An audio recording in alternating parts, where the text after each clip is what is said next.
Ile lo ka kopi. E al kala fu ko inga man lo mo au le ka kopi ile anga se mea. Leia. Ale le anga se mea. E misi se mea. Na watu le asai. Ese a ia le description male ma ko inga le objective la kuli mai fa ya nga ia meet le objective la sai. E la ku ma kwa fanga ese a foi lo ka kopi. Ko le sila foi vai ngai mo wai ka mi. Ia o failo o le lava kopilo mai ala o sai mensi ya o vai na lai e te tau ona mata alia le o te mai titia o ngal nei taimi o la fa yu u tatu nei fu semester ya va ile taimi le le taimi mo fu le taimi fa ta o ma taimi ia o le te su mai ai fa i un nei kwat o te mai mo se taimi le pen sau no ia mangele o le kaimi o le mo ko pupusa afi oi mo ko fe eli la kingi le mea e langa la pupusa i fola kingi ko unga la we moe ala we pa ye we le sau la fa ngale le vano ma fa ngale le tama ai ngo nai machu o le mo moli mai ai o le tau mo fi ata tu tilo le vai tam le fa ma yo covid o tele na va e anisi o le au finga luenga mai tono ni so nga luenga il tono le tunu e a tono la be ai se matu o lo a onga so na alo e se fula le fainga tao le to inga lu tau fe ngai masia ainga a o la tama titi o le mo le vanua o la tau fa so ia po o fo mo la skor sipine se o ke ofo ya o tau tu na le vanua mul le to e fitu vai aso e le walu verso va to e ono i lo vai aso to io na umalo le tapena so enga ya ai fai o le fa ai ula wa o le umalo degree do le semester ni ya te lo we matua le nga aka kala ngolo makua lo inga o va mal tau sanga lua tau sanga o sa ili lo fa ilonga tono university lo we masangi ai pa wal fo tuanga au ai ke fa akala le si kama ikani po wale e ya me vulo lo fa le kong ya ma feio ya matulanga ye o il fa no nga tele ya te o mo lo ai te pena ni awa e lo sona nga mut pola e lua lava me tauna tilo tamai titi i le aonga mo ila e lua lava ia vahenga tauna tilo ai mo tilo mo lo lumanai le mafu anga ya lai ona e sau tono la mua le mafu anga ya lai ona e aonga malona lua au tilo alofa na yo matua au tilo alofa na yo matua na yo ainga le lo tinga ina awale le o famanu yanga ia na ia wane yo la falolo ses pe o talana awane yo la falolo mafu angana ya lai ona e saule aonga ia taual ni tau il fa so atu fo il tatu por calambre Maleifua Mai ia i lo so i fu lau le wa pena ina ile atua ina ia tatu fenga ia pe fo i mafaiva mvala wina o man tofia i lo tau pa ia ma lo tau mamalu e mai se le ngalo por calambre lau tapu inga mau ia o tau na ia tatu matua tausi matua o le ofai ngalo nga sina le atua ia ma so se vaenga o lo tu i mai elmu panga ma pati ta o mai ai faiva o fe po ina ia pati faiva o le atunu e mai so alma fa na lo a o ngai tono tatu lo mo li alfa stai tele nei taia ia ini se tai mo po kalame ia ia fu to o nei taia mal fa fonga mai se tatu no mal sila mai ia e la fa tala no ai ni se tai fo tatu university fa so to fu lo la tu fina ngalo enga ia mo se o tau tuo lo fa pena pe ona fita nga lui tono tatu lo mo nei papa ngala ia ai ona o te mi tatu po kalame o le tatu se atu i sina malo longa pupu mana ia tatu fa salonga fa business se vai ai foi o por kalame ona so o mai le se tasi o to o fa lunga o vai nga foi le EQU ia por vai nga foi le o fa ilonga o la foi le fa e fa le ia male alu e ngai ruma tato me tau o onga academic quality unit ia ngol vai nga ko ngwale le la ke fesu su enga le ai ku le ia lunga le service ma fa le ai tu langa o le au langa ina ia li mata mai ta ia fa ia onga me se foi nga ia long fa nga ia la tatu mapu tu sina malo longa pu le ta ia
Clean hands, save lives.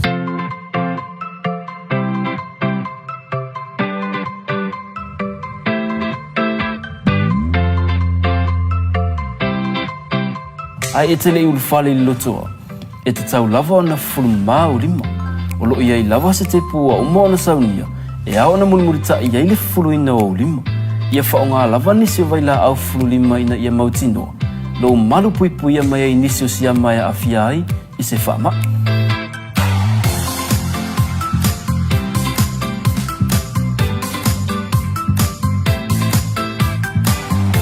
O le itu o le whaonga ina fo i o tatou whale le tā ua, e pe ona sila fia. E te tau lava ona whanu mau tatou lima, i le taimi e mai ai ona whaonga i ana fuanga. O mea ai matau mawha ia sa o loto mai siama, a mata mai le fulu mama o lima. E tele soifua o le ala vea ina mai i whaamai, pe a whaonga paipa ua mai o na whausia. Ia sa o loto le fale ai mai siama. O no fuanga fai tele matumutumu e au pito silio na lamatia. A wā e to o tele tangata o le auia. Whaonga paipa o lo i tutonu o le tātou lotoa. A e a ngai le pasi, fufulu mua mua o lima. O le pasi, o ni no fuanga wā pia e whaingo o fie o na pepesi ai whaamai. E mawhai o na lavea ina ma whaasauina pe a whātaua a wala ma whātaita inga. Fufulu mama lima, o le aunga lea ma le whaamoe moe e ao o na whaalau tele. Tātou ngā lulu e whaatasi mo le mālolo ina, e ao na mata lava ia i tātou lava. E sili le pui pui, nai lo le tautonga fitia. Lima mama, whasau i ngai leona.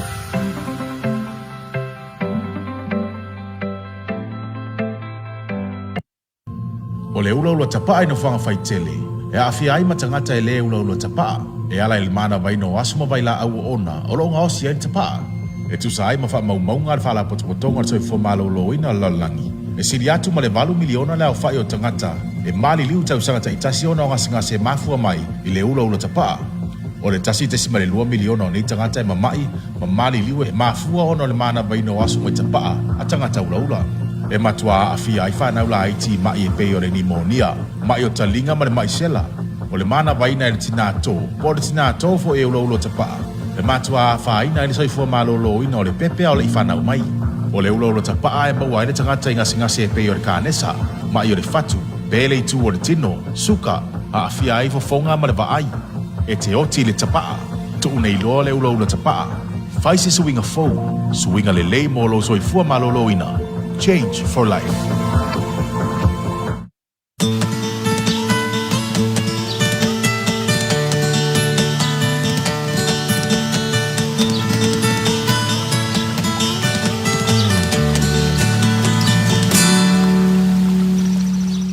E momoli atu le whamalo ma le whaatalofa foi i nei tai au le tātou pokala me leo tu e taliu mai.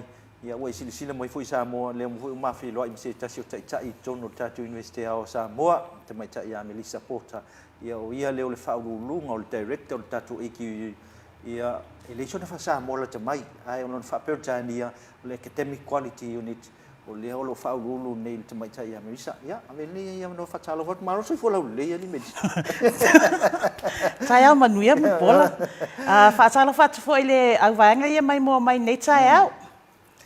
Ia o le o winga i o le pokalame ia sei mo foi se avano le fionga le director nei sei fa solo na fina ngalo nisi foi o nanga taua o lo fa pena o fa tino ia o le uma foi nei tau sanga fa le aunga ia lava tele nei no te sau no emelis fa tai lava mo pola ia e toro lava va enga ia te fia tala no atu ai nei tai au e tau lai me o surveys wai on mato unit e coordinating ia surveys ia mo tangata whau ma tamaiti a onga tonu university. The first one though I would like to touch base on is the graduate survey. O le graduate survey mo la to ia la whau po ua whau. So o i le vai aso na tuatu i le aso se te ma lusufa. Lusufa. Ia le o le a whai e tato whau unga. Ia A o le vai aso ai le i whai al whaunga, o le a distribute ia tato graduate surveys ia i e vaenga i o le a whau. I le taimi leo mai e tutongi lato mo lako gown o le graduation. O le survey la, e le late edit survey le e maua ia tato information po le ale au ngā po kalame mo i lato. Po i aise au ngai le taimi nei au whai ngā luenga. Ngai lolo la ia pe yengi me koe wha le leia atile por kalame. So e tā ua lava lo tango e wha atumu le form lea. Ma tu e wha afoi mai. Ai se i whai sa mato li potia ngā i le senate ma le council. Ma tama i tai ma ali whai a onga. E lato i lo ai mea o lo mana au mia e atili leia i sport kalame. Po e tā ua tu ai foi. O lai mato i le leia por kalame langi lato wha au ai. E se tāua vaenga nei wa a tātou whalongolongo ma te sila mai Samoa. E leo tu au noa lava fo e Melissa ma la tau fo i au nanga. Ia nei ta mai ti wa umao, na lava e tapa iai. E au mai a se fina ngalo nei e tapena pea le tātou au nanga i tāua ali Melissa. E se tāua, o la se vaenga tutun matai o lo whapena o nai wa ai e Melissa i le whaatinonga leo se vei le tonu nei ta mai ti wa i wao. O la se vaenga tāua lo le tutun matai a se tas. E tāua lava le whaatumu lava o fesile le tono o survey. Le whapenga le tusi lava o lo ID ma lo nuu.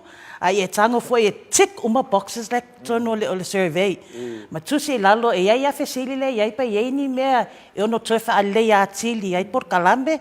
Pe ieni mea na le leia por kalame. E leia petu o iso comment i sections ia. E loa i mato. E loa i tangata au whainga ruenga al university. Mea ia lo le por kalame. O le vaenga leo lea la inga ke loa uia i la uia whalongolongo fo i ta ua lau saunanga Melissa. O le vaenga leo le tele ina na si ia i lunga tele o tūlanga fo i o nga ma whaia o nga malato o nanga. O le tilo i au i nei au evaluations ni pea uma nei na whai survey ma whai lau evaluation.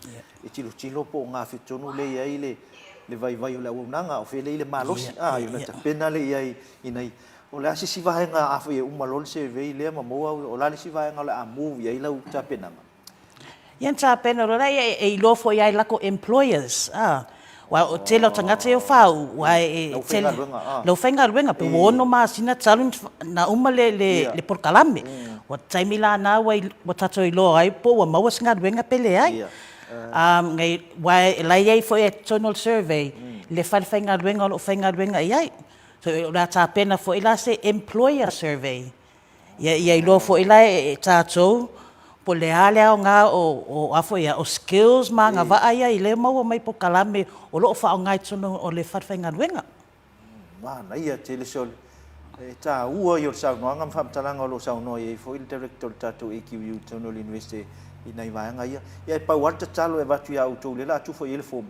Ina ia whaatumu ato o toa ia ma mai ia na iau whautuanga i ngai vaenga na ia mo mi eisau whamtalanga. Ia na mātu tango fifo ila ia le fionga le director mana nau whainga luanga. E wha mau ia mai loa ilo sao tele i le toe wha le leia atili o le au nanga. E me se li mata me tai whai aonga. Ia mana i le vaenga. Isi vaenga le la tase iai. Ia. Le wa umala le graduate survey. A lesi survey le fo i le la toe ave ana i tamaiti. O le student course evaluation. Po le ilo i longa leo tamaiti o por kalame o lato tau aveina taiminei. So this is for current students in the programs. They evaluate the courses and the teaching and delivery of the courses. Yeah. O le taimira le tufa i le seve le Melissa o le taimira o la tana umar semester nei Ia, o le vai aso lo naiva o i valu le nei o semester. A o le survey le aveanga i le vai aso lo na sfulua. Sfulua, ia la whaiui ua. La whaiui, ia tato i lo ai po le at least lau maua singa kaimi wa uminga konga po kalame.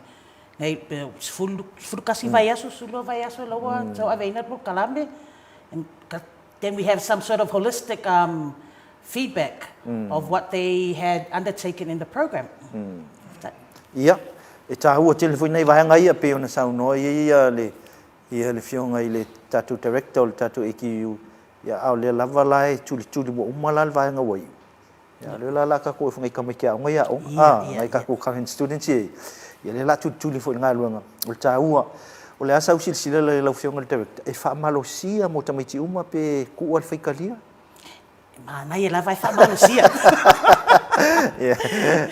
e le leia pe te le se pasene o se porcalambe po se course o maua mai ai se ia tato responses pe a fa pela e to limas fulu le vasenga e mana ia lava ai mau sina tolus fulu anga i lunga awa ele a fa penga se tasi as tangata pe limang tangata o le a tali mai ai to limas fulu le vasenga ia fa le kelele a fo ia le analysis o to inga tali ia yo pe ko lima le o la fa mai le mana ia tele por kalami ni ia tawa ia ona a fia lo la i feedback e ave anga i fa ia o ngama tangata fa inga wenga i university e whaatanga i se vei nei whaamole me lisa ona tusi mai ai ni personal comments e whaatanga i tono se vei nei atamaiti it depends on going out personal comments me foi le long fa mai le ika o ska miki fa ia i mongi comments o ie le ongo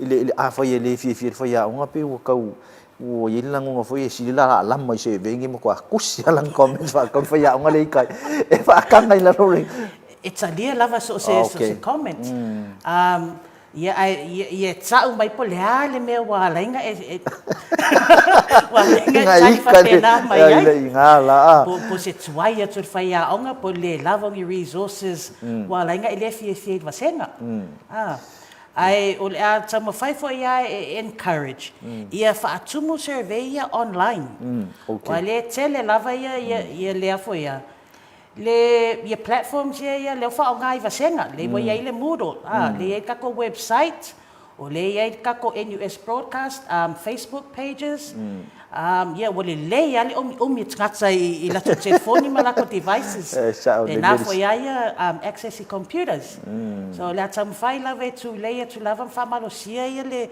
fa tu mo surveys ia online e le se ngaluenga faingo fiesa mo marsi sila mai foi ni cha ta tu por kalam il ngaluenga lo nga pati foi le fionga amerisa ma le au fainga ngaluenga sa mo fai lava ina ia sa ili fina ngalo ia wal fa le pe o le unanga ia le lava chulia pu lava na ia lo fa na ele fa pe foi se maka mai po oi la sa we fa le anga mai au tu langa la vo le ia ina ia mai lo la tu fina ngalo e fa so mai ia e ono fa le ai e tu sai ma fufu ngaru ma le university ia malato foi tu pe mau am fa so anga le tamau ai ia po fel vai nga le ai mo miel so ni tau na fa mo le university ta uala il fa funga mai le ta ia il sa no anga le fionga le director for tatu ikiu eu no fa solo no fina ngalo a fa ia umal se ve nei ona so foi de feli poti pe ona ma se nei ona ave foi le tono fontanga ia alcanzo ma ia ma na ia telefone ia na el foi le buko o foi ke nga kali me ia ai ola ai lo la vai tulanga umma pe ona sa no foi le ola ai lo tama titi ma na ia foi comment au mai ma la foi tu si mai le IT number i lo foi ai tela anonymous ele tu si lo ngo lo ID la ve tu si la male ngo ia sa o le ngo por kalame nga te ia male ngo le course e nga foi le code ia sa foi ese le code le course ai ese le ngo le course sa foi sa o le ia fa mau nga ia me ko survey e fa ngo fie foi la ia ona pue ma fai ai li poti ia tau tele sa no nga merisel ni tau ala tatu se sina malong pupu ka nga se melo ka fa mai no ia ola fa sina malong pupu ia tu tele mai ia ona fa mai atu lole o sa no nga merisel ni fo tau careful and wise true and refined this is my love for you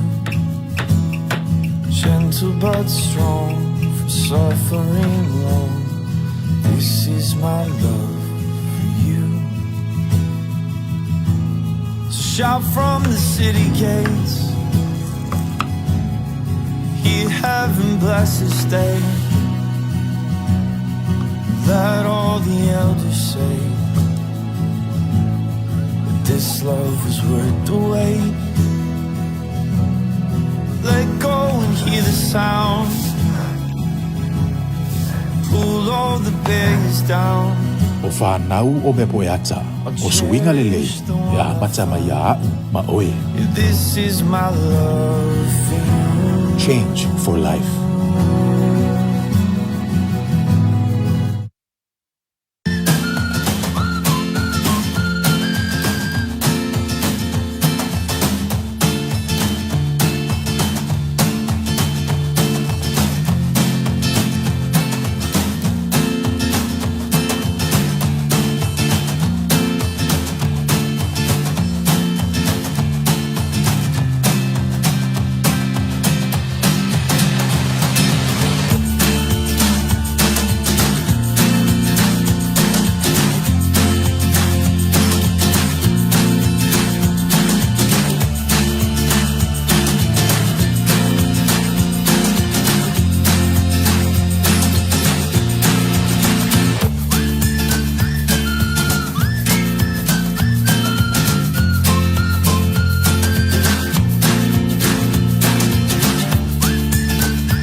O le ula ula tapa ino whanga whai tele.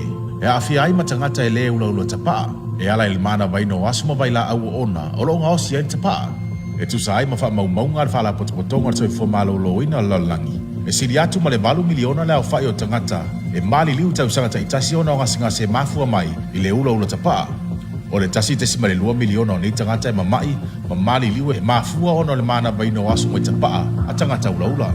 E matua a fia ai whanau la iti mai e peo le nimonia, mai o talinga ma le mai sela.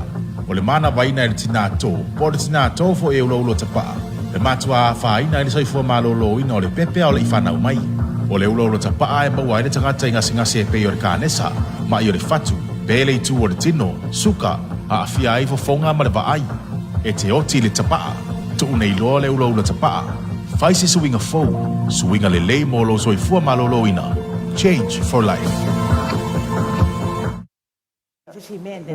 No fa umai folo le lau pa malau pa mangu. Ia ua tatu to te liu mai por kalame nei foi vai ngol tai au mal fa funga ta po mai si tatu o tunu e mesi sisi na mai ia le la to so atu ia il sau no anga te mai tai director tatu AQU Donald University nei vai ngol le la fa mai atu. Ia fa tai la mo polo. Ia ngale toi fatala no tu lavo surveys ia le ole a faia lata mai nei le kako graduate survey ma le student course evaluation fa man mo le lava e taua lava surveys ia i loa e matou nei university po le a se ko leo le a fa mau i loa e matou pe fa fe ona fa le leia tile por kalame ma courses pe fa fe foi ona fa leia tile le au nanga au fainga ruenga mo tangata o lo enroll por kalame university ia ai fa mon mole lava ia fa atum uma ia fesili ma vano sono pepa ia ona tueta au lava le i tangata fainga ruenga le o lo avertua ia ti oia ia pepa nei fa mon mole na utar sang atu te mai tai fa tonol tatu vaanga le academic quality unit it Donald University ia iso na fina ngalo e mai ai se so swani mo to ia long fa nau fa tumu le pepa ia fa mai al le foi io na mai lola ia fa ia foi ngalo ngal tatu vaanga le QU ia fa te tele me lisa ile manino atol furusanga nei vaanga ai le wo fa longo pe la Ele si o ava nova finga luanga le la tapena ia la o fiong director fa sala. Ia la vati ni ti sa no ai. Sa o le la vo ia. O lo ia foi ia le ava no in mato a foi ia vaenga. E ona apalai mai ai se si e sa o finga luanga. Matato putpulim fata se falea ia ni si ia avaenga university. Yeah, we have a vacancy. It is on the website, the NUS website at the moment under comparable staff. If you open the nus.edu.ws, it's on the front page on the left-hand side, and you just scroll down, look at comparable staff. It is under the academic quality unit. we are looking for a quality officer for research and evaluation. O le awanoa nei e patino lava I tangata I leisanga data analytical skills. Someone who can evaluate data, provide reports or produce reports, as well as just look at various ways on how to look at data. I mean, do statistical digests. From mole lava, ai lava, so I've atu ngate te matua I au sia tuenga nganduenga lea. Ia, from mole lava apalai, e du le avangoa lea po le afoia, le vacancy lea for applicants, I le aso sfulu o September. That's for really neat. So take a look and see if you're interested. Just flick an email and download the job description or the position description and provide your CV as well as your cover letter from mole lava.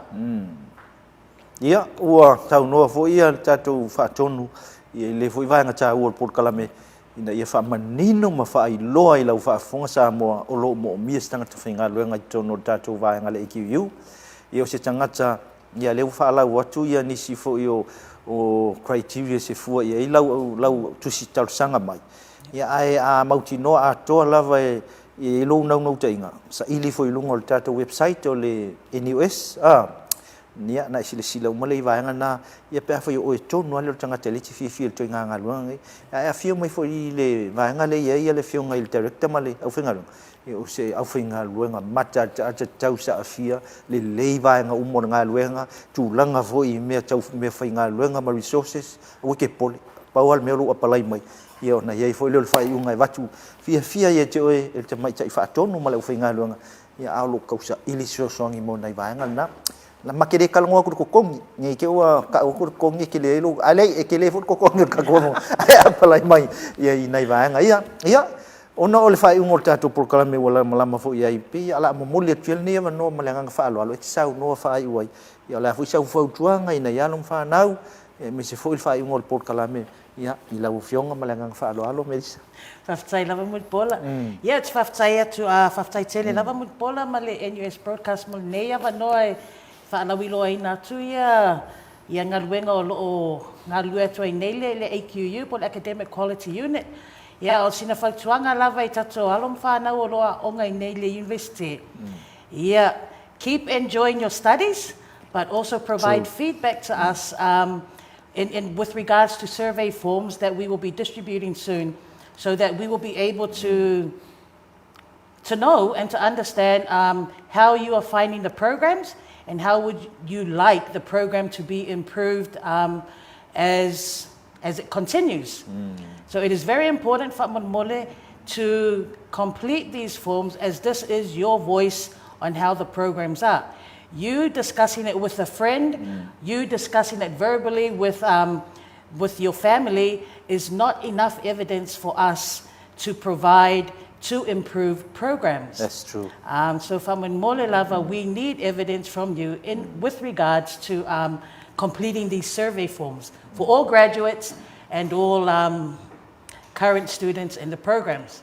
Also would like to say, just before I forget, congratulations to all the upcoming graduates within the next 2 weeks. You have made it this far and hopefully you are enjoying all the skills and knowledge and attributes that you have learned in the programs you have in your current employment. Whaftai lava. Ia, o le Port Kalame nā il whatanoanga Maleifua le Director le tātou Academic Quality Unit sunga ia Melissa Porta ia leo tātou whiloa il ni tai mo le whaftai tele Port Kalame Melissa whaftai tele lo sao tai mo le no fio mai foi masumai e o so foi ma avel for sanga manino ile atunu fatase mfa manuanga o watu Melissa fa manuia tu mo tātou Port Kalame ia ila to uma lavo leo ta pena mo fa unga le aso luas fu mal fa masine nei fa manuia le atua ia ila to tau no unga manuia o auto susuenga ma onga tono tātou university ia Paftai tele manuia fai vol nei aso. Sa mol Port Kalame nal nei tai au fatal nom se tas fo tai tai o tātou university sunga ia Melissa ia lepe ona sisilam fa fonga mai ai. Tel tonu fa maliaina lo finangalo ia il nei foi tai au. Ala tātou se hatu sina malo longa ia ma vai foi nei fa salonga fa business ia on te liu mai le o tātou Port Kalame. Sui nei lo mo le fia fia. Sui nei lo mo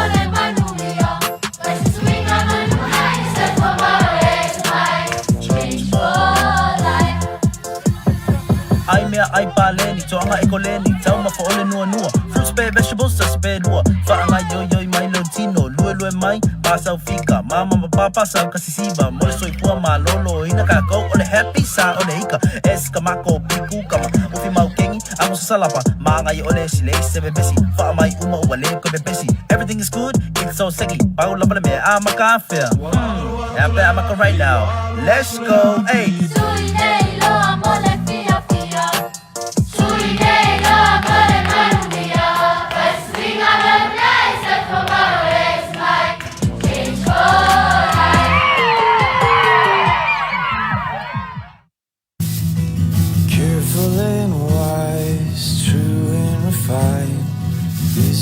my love for you, gentle but strong, for suffering long. This is my love for you. So shout from the city gates, hear heaven bless this day. Let all the elders say this love is worth the wait. Let go and hear the sound. Pull all the barriers down. O whanau o me poeata, o suinga lele, e amata mai a ma oe. This is my love for you. Change for life.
O le ula ula tapa ina whanga whaitele. E awhia ai matangata e le ula ula tapa. E ala i le mana waino asuma vai la au ona. O lo ngao si ai tapa.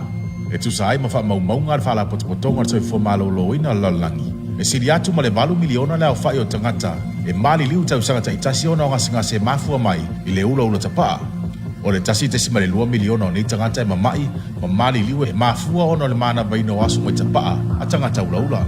E matua a fia i whanau la iti mai e peo le nimonia, mai o talinga ma le mai sela. O le mana vaina e le tina tō, po le tina tō fo e ulo tapa. E matua a whaina e le soifua malolo ina o le pepe o le i whanau mai. O le ulo tapa e maua e le tangata i ngasi e peo le kānesa, mai o le fatu, pele i tū o le tino, suka, a fia i fofonga ma le vaai. E te oti le tapa, tu unei loa le ulo tapa. Faise suinga fau, suinga le lei mo lo soifua malolo ina. Change for life. Clean hands, save lives.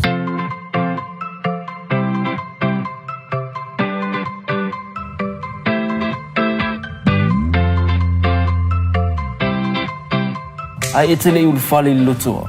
E te tau lava ona fulumau lima. O lo ia i lava se te pua umona saunia. E aona mulimurita i ai le fuluina o lima. Ia whaonga lava nisi o vaila au fulu lima ina ia mautinoa. Lo malu pui pui mai ai nisi o sia mai a fia ai i se whaama.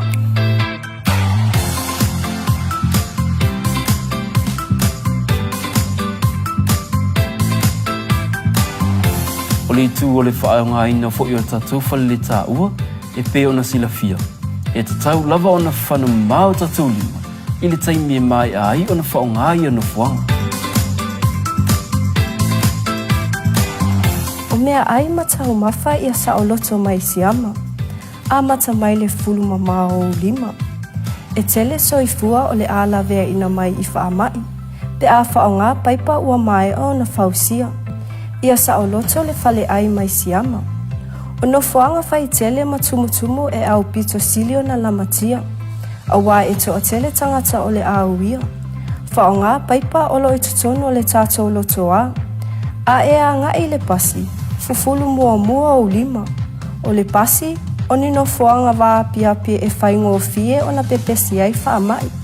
E mawhai o na lavea ina ma whaasauina pe a whata ua a wala ma whata ita inga.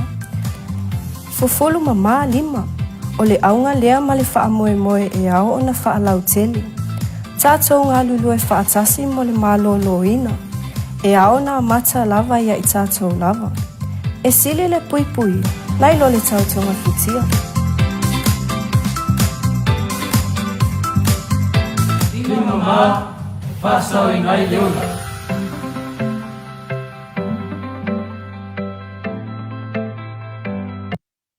E siria ma le pitsu fu pasene o tangata maliliu le lalolangi e afua mai wha mai le pipisi e iai mai o le fatu, ka nesa, wha mai o le ate ma fatu ngao, ma le mai suka. E tusa lea ma le fasifu ma le tasi miliona tangata I tausanga taitasi. I Samoa lava ia, o wha mai le pipisi, le mafua anga o le tele o mariu whafua sei. Maru sifu ma lima pasene o tangata matutua I Samoa, ua mau e le tino puta. Ma o le afa le whaitaua o whae o tangata, ma le sifu ma le banua anga I le ono sifu ma le whata usanga le matutua, e whaingo o fio na afia I wha mai le pipisi. O le tūlanga la matia o le soifua, e ono afia ai le wha mai le pipisi e afua mai le ulolo tapaa. O le le tau mafata tau, tango fia o le ava malosi, ma le lefa ngai o ina o le tino, po le snap, o nei mea umai mafua mai filifilinga tātou te whaia. E mawhai o na whaiti tia le afia ngai wha mai le pepesi, pe a tātou filifili te tau. Tu'u le tapaa, tau mawhati mea ai pāleni, whaiti tia le tau mawhaava malosi, wha ngai o le tino I tewi uma, mawhata ua siaki masani il whare mai. Whaia mo oe, whaia mo lo a inga, change for life.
Leo se masini kame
Sui nei lo amore fia fia. Sui nei lo amore manuia. Questi swing manuia. Set for my change for life. Ai mea ai paleni, toanga e koleni, tau ma faole nua nua. Fruits, pe vegetables, sa pe lua. Whaanga yo mai lontino, lue mai, pasau fika. Mama papa sau kasisiba, mole soifua ma lolo. Ina kakau, ole happy sa ole ika. Eska mako piku kama, ufi mau kengi, ako sa salapa. Maanga yo ole sile se bebesi, wha mai uma uwale ko bebesi. Everything is good, it's so sexy. Pau lava le me, I'm a confia. I'm a right now. Let's go, hey. Sui nei lo amore fia fia. Sui nei lo amore manuia. Questi swing manuia. Set for my change for life.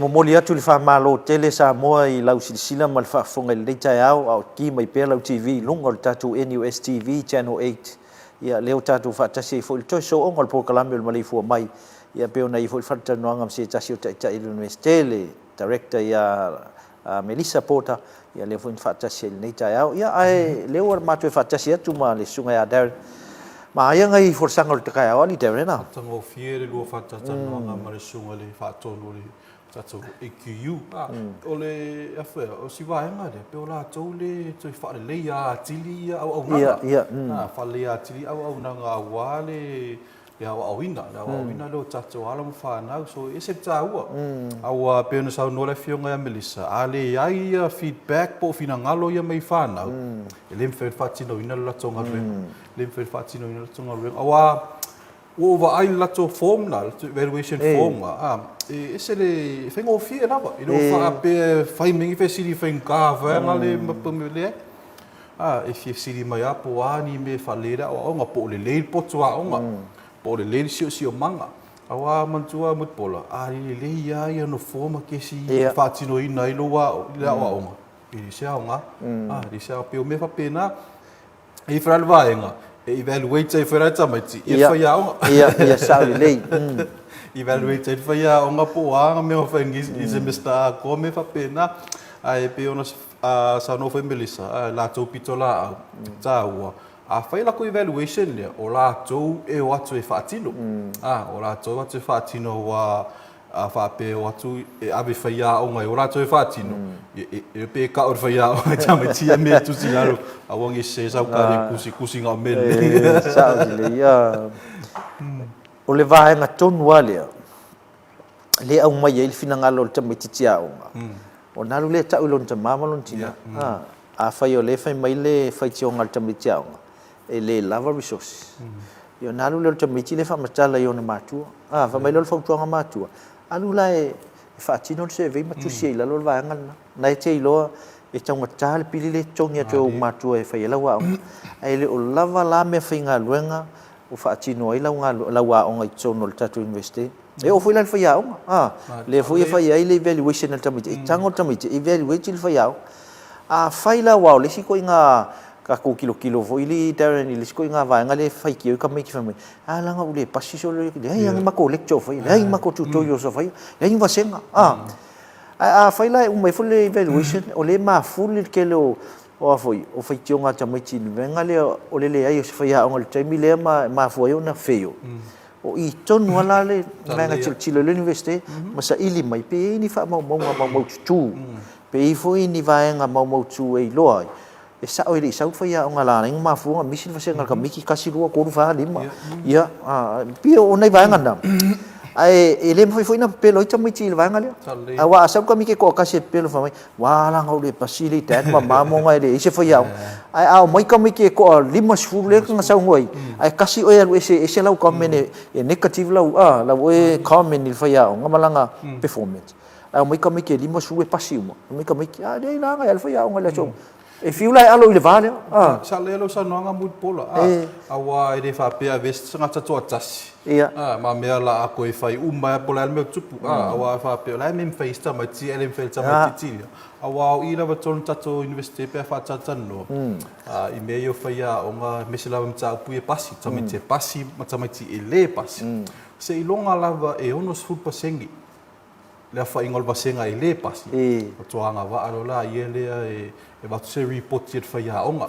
Se reported fa ya onga pe ai se a. Le me wa maulunga le failure rate. Awa pe uma me umana e au titu e de tatu la mua. E me sen malo pulenga. Awa e pui foi at pulenga i sunga fa ya onga. E pui foi pulenga i sunga fa ya onga fa tasi malum fa na. Ta ua fa soa to university nei tai au le fionga ya Melissa. Ne vo mai fina ngalo li fa ya onga ya Darren. Ta ua tele le maua le meo to e fa na faingol ka ku survey le. E wa e le anga ko mumu. Ko mumu i fa ya onga mo resources ai le fa ku mo survey. E le o ia la so le o fa mawina i te tono susu. E ngane fai i mai tawina ai le university. O lo iai le mana onga le o mai tamaiti. Ia ona fa tino le o la to au nanga. Ka kupulenga ia ma afa pe o la fe me ka mai kiso. E lava computer. E fa fela nga fa maulau i lau fai kionga nga le lava pe ale kusi le la lo fo. Ia na velo le fai tau i lunga le pulenga ma fai li potia Melissa. Ia kilo sori sa sori. E ko val super sen ka meki le mai le o lava computers no o i la kuli le ngeske fa ka melang computers mo ko extend ngi si labs fa ngi si computer labs awa de ngata awa sa le ya mal to mo tu a va tu la fa tino awa e mo mia uma lava fa pe te o tametia onga fa pe ngata fa pe fe ngo fi pe ngal fa ngutu atua o ra e fa ai le do le nga yo survey po pe pe tu fa bai mo fa mautu fa moni ine fai ona ngalue e Melissa mana vaenga ina ia fai le fanonga le polfina ngalo le mana o ia matua me se o halom fa na ulea onga fa mawina le nga fa tele ia inisi fo o tato o tunu na moli mai ala to lo fa nga mana i fo tuanga mo tato ngaluenga fa ia il por kalamel Maleifua mai o por kalamel tulino le wo manu ia le sa mo fo chao ni chi fo tuanga mai malo le tunu e me fo io ngai fa fekai mangai fa manguia mangai fa malo la popo ile ka ma fai ngor ka ko kiwi wa mana tua li mangile ele me fai ono tato wo ile to inga level is tv vo le wo ma san ye la to le fai ngo nei vai ngo por kalame o la to productions o me uma lava au tato ia pe ia tato te tuli ale manu lau tile il tato televise mal tato walata o vaenga mo o onga ele ni vaenga mo le o foi business ai a fai o le mo molia o onga nei lungo tato walata nei ai se fai business na te fie mo mia e o folan so ani lango se por kalame e fa tupe se ngaluenga e fa tupe mai tato por kalame lo avatu e mako kango aku fa fikai kele o mai ale kalia fa fikai le lo fa mai o le taual na ai o tatou ala ta le mai ai fe autosusiala tunu moni al fa malo fa fikai mai se sui mai ele va ai le sitiano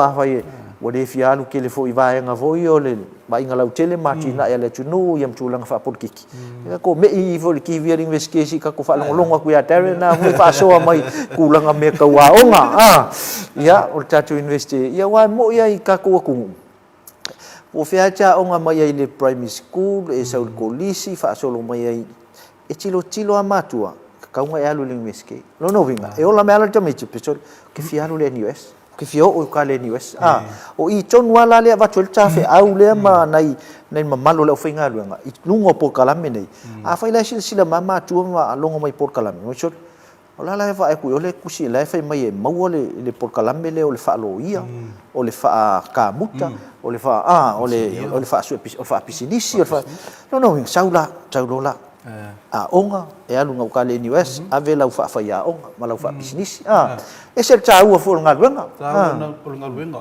pena ta ua ro fa anga me fa pena mai mo me tatu tunu o le ba son tia ni la stona il fa poi ponga na worldwide ma wa ma sio ai ngai ngau Luisa era ora inga sio to rua na ma la wa inga Era e mori tera toi whamanuianga po kalame nei a Gustava, whapea si o tōrua ia Nicholas ma ainga fo. Ai o tatanua ma ainga ro tōrua. E rea so ngā mai e rea so ki a kungi. E ki a, o maka klo po kalame. E rea so whalonga sore. Pā ki ara o mai. Pe se whalonga whenga, pe se mitanga whenga le. O mawhai ona tātou o tangata whēnei o rongo lai no whare ro tū me muri pukanga lo whape tapu ai mai. Lai o lo whape ona mata mai.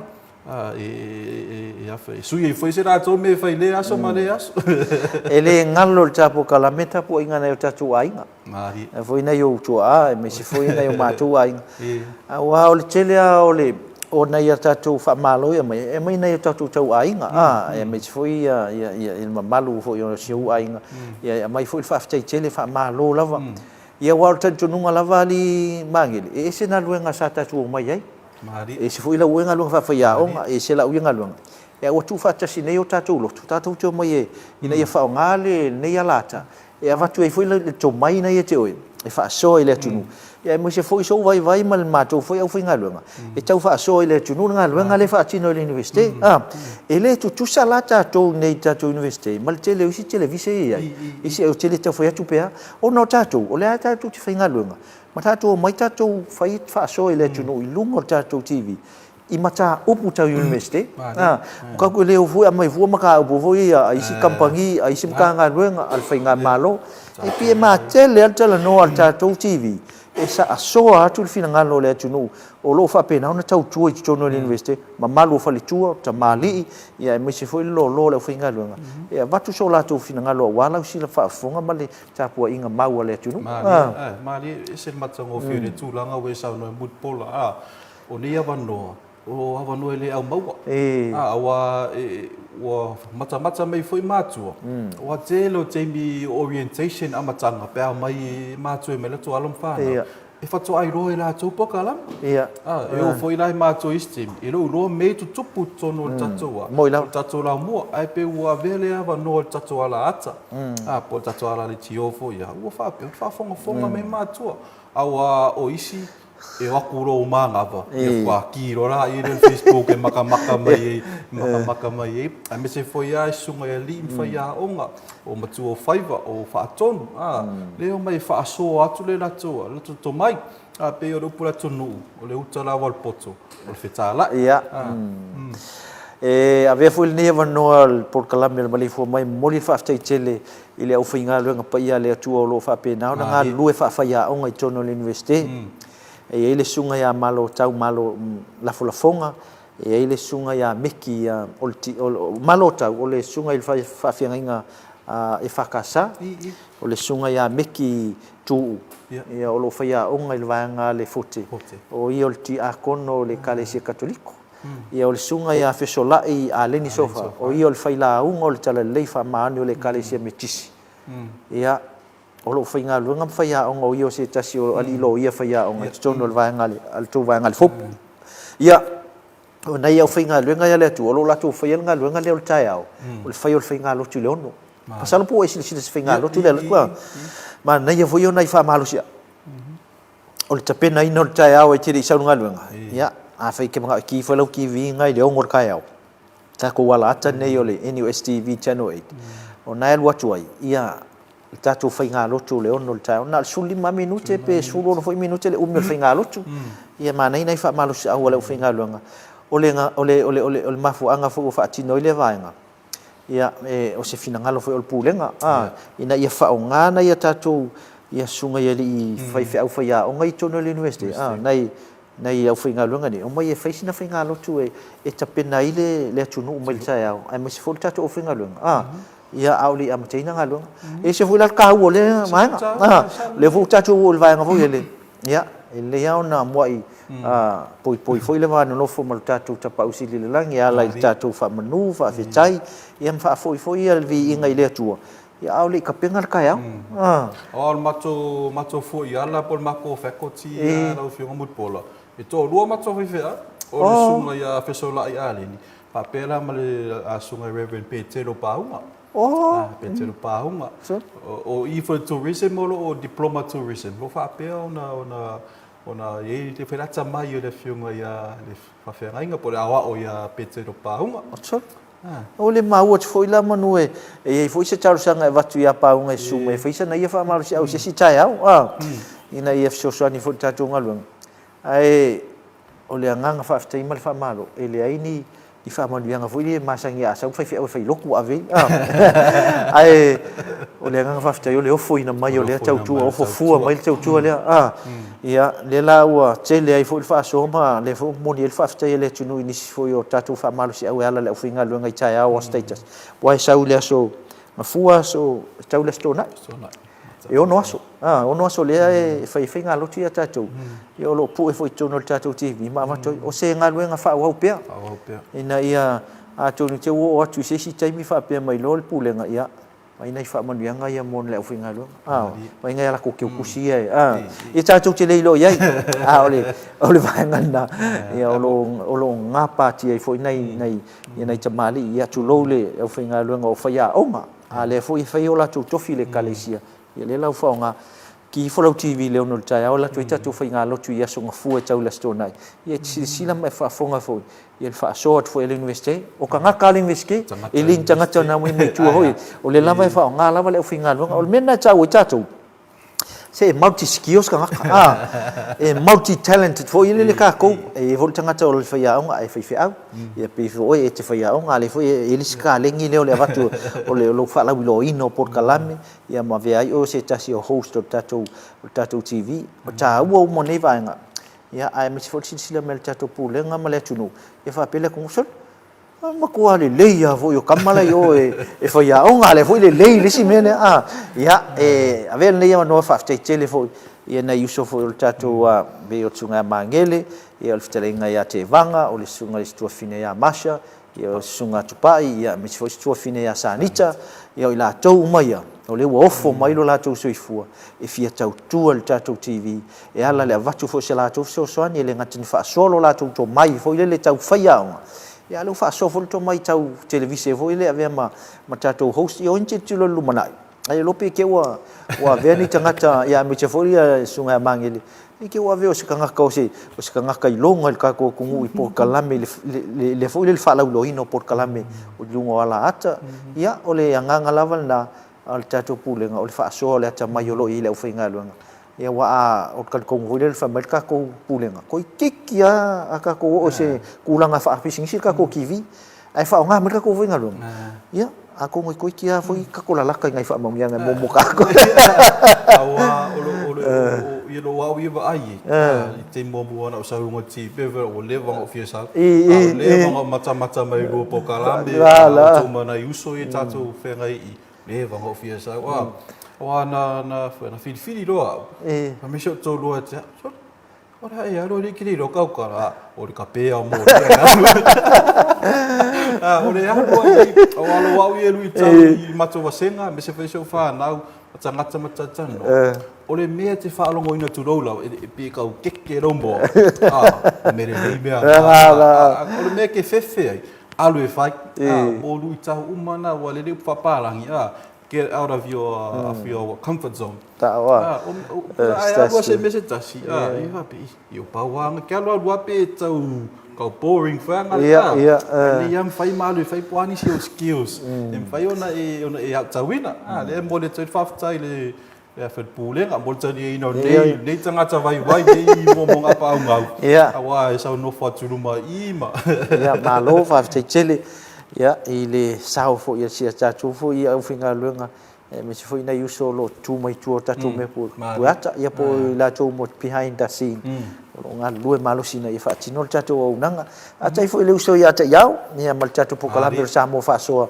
o lo foi ona vatu ia foi te tasi uma fa so tu foi fina ngalo ilanga nu uma le ngana fa samo e tatu po kala per samo fa so ai ele fa mo lumanai e tele po kala me la fausia eu fui lá e la usunga le mangi a foi se po kala me te mana e fau tu no mai tatu TV e foi na sa wa o e malau po kala me e tusi la proposal ma mai ave lunga tatu pulenga TV ma ia mai ton pos pokalame mo tamai tia onga pos pokalame mo ngana ia pos pokalame fa turisi ai kangwala o kusi pokalame ia na sa foi o ia bala ulia ni au ia foi ia yo nai tanga tale to te ngalulu ia po tua ile community ia po o ile vaenga foi ile malo ile wa una ngai fa tanga lu ngal mal ia fai foi na sa fa tino o tau na vaenga li o le fa solo wa tamai al te leo le fe au le moli ina ia mama la mai le tunu mana ia lum fa na lo au ngai nei e pe la o ia fa so atu ni ona o te leo nei por kalame o tatu foi o kalame lava na no fo ma fo matusi ia ma watu fo pulenga matali mai nei por kalame le o tatu walu ni time e o fo tatu Maleifua mai e po kalame fo sa no fo ma fo sia lava la ngona ia ma tu ia sina mala tu si foi la io nei proposal ia ma watu ilunga ia le fu tali mai ia le wa ai o la ulu ina e watu ia o to vo ile il tatou foi ngaluenga ai il tangata fie mo mielan pokalame mai ma nei ai pe ila le pokalame le waru le wolo nia sa le awu manu o tele nei tangata wa mai le ole pokalame le awu manu il fa fonga mai le tunu ni taya le watu le iva le sa wana o sa e wai ole tau mai nga le o le soifu o tangata ia wa au ilunga pe o vaenga ia le au professors o le vaenga le au io vaenga io le wela ku doctors po PhD io vaenga le masters ia vaenga le fa ulu le university o nia la tu tala anga fa matala ina ia lu ita wa ita maitia o ngai lalo fa ila o le tamiti le tu au fa le university ai fa longo nei motivational stories e motivate a te fia o so ke fia o ala li ke fia kamia kwa la wala lenga uia ko professor la professor e fia na una o ia awa a ve nei tala o tala e fa mau i loto ta mai ti mata ni tilo pe so sa o ala inga o la ilunga wa ave ma doctor po ave ma professors mai so le tau sanga le lua fe lua ta sa fa longo le tala le o fa o tanga tele ai le o mai ona e fa mai e tele lu tau fa inga ta ia e fa maoni ai la usava linga ia wa ole POC ole ala por career pathway na el tamatiti ele ma se fengal wenga la lo lani fia no fo ia me tas sa ole le o tato umala tato se fia o tum mol manga ele fengo fia wa e ora kalu man vai ka woki e tato lo tato fia o me maulunga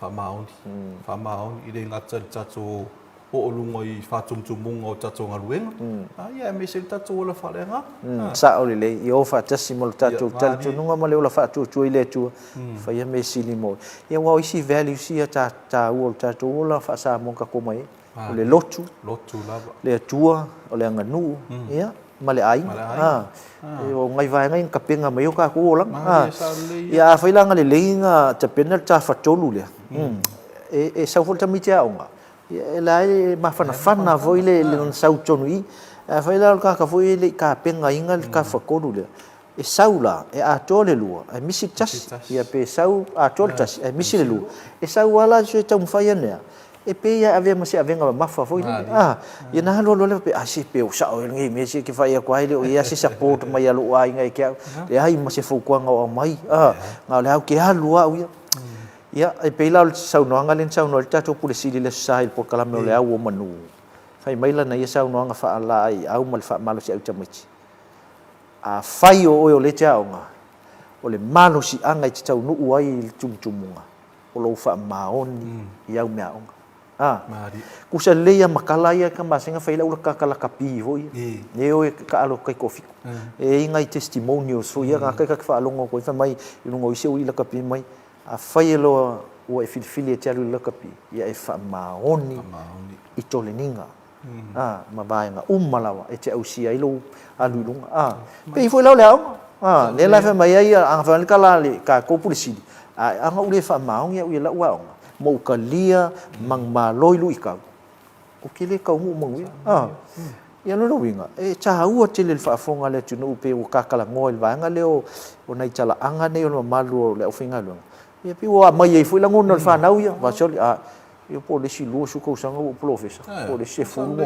ko sanga Awa pere se senga na tangata e mawhaia. A tangata e leo mawhaia. O le tau iwi. O le tau iwi. O le whamaoni. Mea o malawana ea. E sao i lalo le vaenga leo no mawhaia. Wa pere tala na leo te le mawhaia la mea ona e lo wau tangata. E lo tau tala luma le TV. Ma pe tau tala ma tangata. Le ai. Ai whamahoni lava o ia oe. E istei me tau tala. E sero no mea, ai te rou, o era tau tala. E o me whapena, e no tupa wa whatetainga o au nei. Le ai, maso ma whau, o te whai aonga, o le mea moni lava, ma pola. Au sa o aonga diploma. Sa aonga diploma, e tasi aro tau sanga diploma tourism, i o walo New Zealand nisi o fofuanga. Au sa lo nei o whenga luenga i afoia, i pā.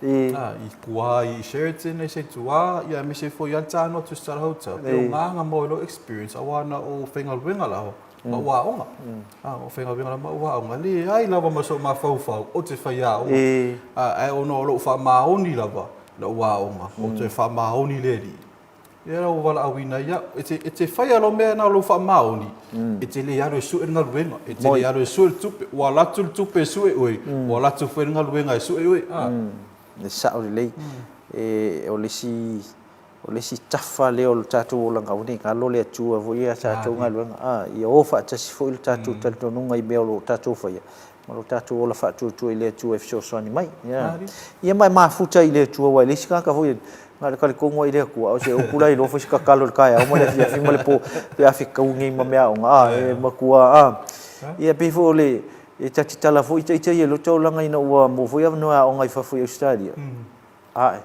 se ko ke ala ko li terene ku salo ko ma fo ka mai ki ka ke va senga il popoko ma ai o fa pe se pe si ko ke ola ko ia ile university matu wa onga ia pe ka ke va ku ia nga wa ka mixa mo ko va senga ko fulu lima matu le ta puna wa onga i me ia tau technology ya ole o penga sidala len ka weke alu lo ko finga mo le fa maongi ma ko kuli leli ka ke o lo il pola la sa mi faila ka mea onga ya i ko konga la ka ika mai o kuli fa ya ka mea ko kuli flo lau ka lo leli fa mea o ma foi le o mal mea ko kuli yo fo la ka wa ka mi ma singi fa ya o finga lo ku ya ka o le lim mal va vea ma lo ya ko kuli ya li fo lo fa singa chim uma long fa kalo chim e so lola ia ka ele saungi amula ko ka ka fi ko la ala e pe ona vanga na sa la ngona le mafafanga o lo ke mo suenga e o ke milanga nga makwai e ke minga ku so le alu le malosi alu lo ka mafafa voile e o ka le fi ai voile e pau wale me o ka lo ka mafafa e ka po isa mo maning scale me la ke alo fa ila ka po melo inga ko sa fa kala le ka ko fo ia ko ngal fa ka mo ko mo li li ya se la me nga ya lo ye va ila ka ke le ai sa ungi lo se exam po le final exam mo semester ka ke le ai e nga le vai ma singa fruit sa ungi ko i sacrifice mo ka inga i sa su inga pas o le ka lo ka fa ya pas e ka nga pas awala ngai le fia ngai luka i le mafau fau le la ko mar sawa ko nga le a onga maka moikim ai ke wa fai ya son i se le lo fo le kuali mari e wo kasi lo ka lo fa ko mar ka kalo ma maloka vai le ke lo vai e sa upas o va ko e pisai pasi e ori fa o le lai pasi ka mixa mo no ngol ba su pasi ke e va bani ai son e pouco ka mixa mo lo la papa ya foi mai rola ya to fa after foi le tu ele nei fai nga malanga wa na ya onga foi sa onga ole lui tau la van awor fefi awa e sen matango fie pa fara ngolongo nei tala anga tato tangata i o ilunga i ofisa sili tumutunga e lato hola fi nau pe fueran sa no nga le fionga le malpokala me le fionga le ofisa sili ya professor ayono e ser matango fi e lung tangata na hola mai o ye ni o me fi nau tangata lana e o male o langa la fina o masangi la tau e ola fina ua se no mana I manuia Ia nei vaenga tā ua ia fa so atu por kalami au tali fu se tasi fu to tatu tai au tatu por kalami salo a fai mai tau ina mo le fa ilo mai tatu vaenga le SQA ia ole lava mai ia sa tu lava mai lis por kalami ia au lo tali fu il fa ulu lungo tatu APTC nei sa morte mai ta ia siri ia salo te tau no mai ia ona vat fu ilo sana sa no manino tu lango nei tai au Ano filmu pola o afa. Isi mera tupu ne vai yaso in la lo mato vai nga le sa o soli. Ma ia o se vai aso fia o amato fia la wala amatalia ni si o fofuanga po ni si o fa moi. O le aso ataia o le atala il tatu fa inga. Ana ia. Le Visions Restaurant. Awa ia practical assessments o ironga ia o assessments po mafau po practicals along fana. I aso ataia o talai. Ma le afals fultasi, le afaltasi. O ero si la fia le mero e le Visions Restaurant. Ai ui mai la loi o le whafsanga i malawai vase primary school. Whafsanga I tonu lava ma le gates na iai. Ia le tu tamta, pe ulu whale mai tonu le tatu rotoa. So tai au la afals fultasi, le afaltasi. E tatala tai au, la solua, a solulu ma la stofi. Fava yaso ia la rana il tatu whara inga lea. Fava yaso la rana il tatu whara inga lea. E wha mai aina le la so torus furu masina nei. Torus furu masina nei. After chele ale vou vala o dia mereka ko o fenga nga ko ai ia. O le shaki la mai. Ia sia sia. E huia mai fika ko fa ma ka ile lo ya Darren. Ia malanga o fenga nga lo mo singa shout mo ka ko. A le ta u o sa no nga mangeli. Ia le la tala tatu fale inga.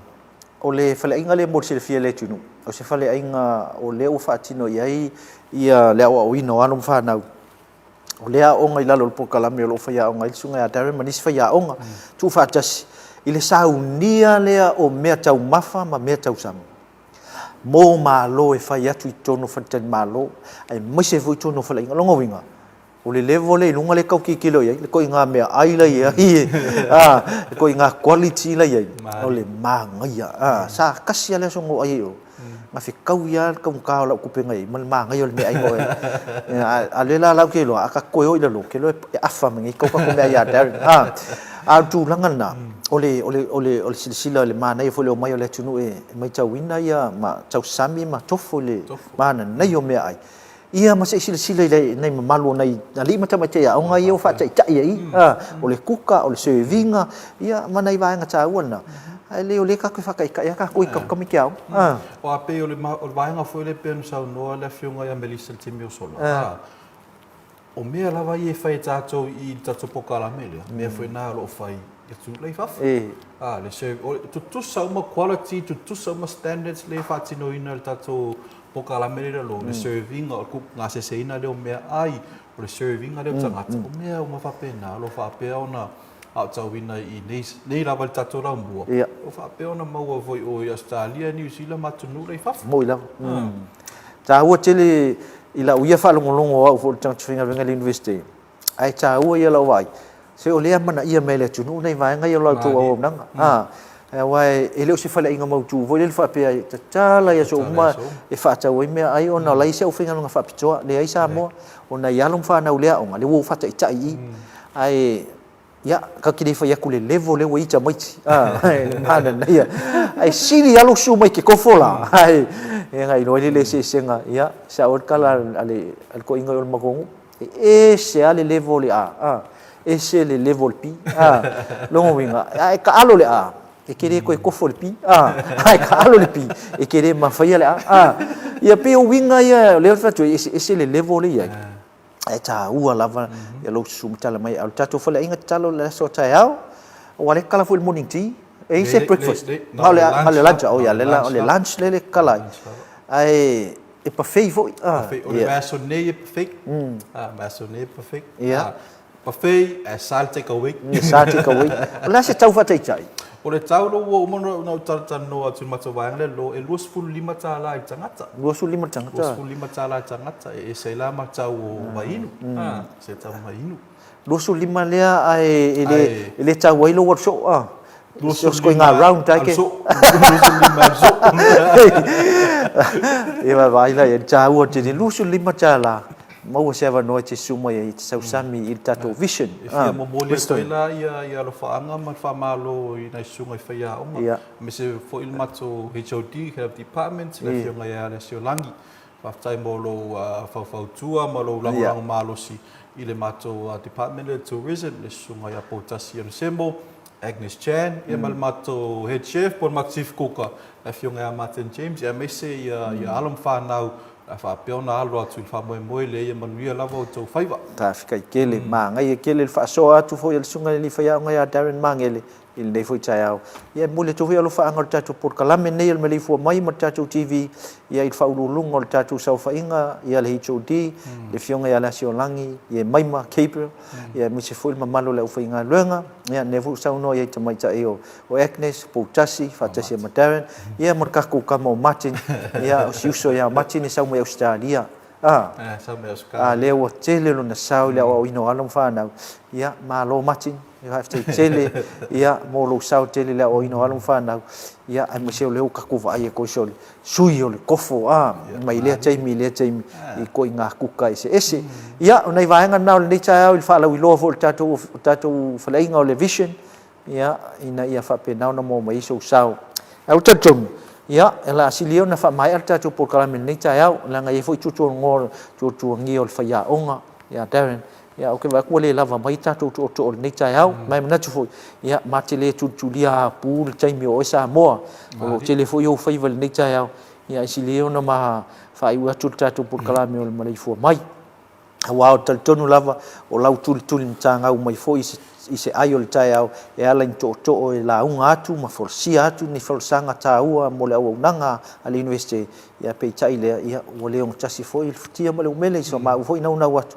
ia ma va no mai o nai to o i o mana fa tu langa le ia so fa pe le ia fa ma du watu sa mo i la sila mal fa funga in le tai au tatu por klame ai manatu ia o le fa i watu ia sa ma u fa mtalanga ia ni se va nga muli e te fia sa no i mangil le ole tu ala lo lava male fo tu atu tatu alom fa nau man tu lo to mata tatu sengo nei kwata muri ma lo lava on sa finau ti lava ma na maea ma tai fo i lava i matua o e ma ainga no kale siro fa pe on tapu ai mai fai vo to alom fa nau ia tau ia e pe ma ia ma lo lava on sa i lo to afionga mai ma lava nei aso ta tai o ku ki anga le ke o le aso lulu nei le aso matou fundraising o le sumpa ale associate tangata whainga luenga le university whaia le tatu team e lima talalu fale musika malie tanga malie ia matangata fia e whawhiloa ilo o fio matala au mai o ne ngalo tatu sumpa o le fundraising ale associate tangata whainga luenga le university whaia le aso lulu nei e le tulai lima i le afiafi a fio mai a mai au paanga mai lo ainga mai au o tatou te fia fa tasi ai e tu sa tatou e le ko inga sa foi le nga ko mai paka kuka ko ia sumpa malia al taua o le mai o lo sao te fio sonia i le atina ino le associate tangata whainga luenga le aso lulu nei i le tulai lima i le afiafi o le whaingol na tatou por kalame ia e mise foi e wha manatu pea nei por kalame o le nei foi vai aso ia le afiafi ana nei tulino le sila mai ai ia inisi foi o vaenga taua le fa soa tu foi le university por kalamena ia manisi o fa sisilanga o va no fa inga luenga o fa manuanga i lunga o por kalamel tulino il fitu le afiafi tu e tuli tau mai le aso la taiao le il taimi level nei il evil sumatas o le afa pena foi tu e fa wo tu tato por kalamel nei o Maleifua Mai manuia tele o fa sausaunga sa mo manuia fai ma tiute mga luenga o lo fenga il nei aso ile anga le lei o tato tapa au sine le langi tato tu e fai lo ai il taimi nei le aso ataiao soifua mai e manuia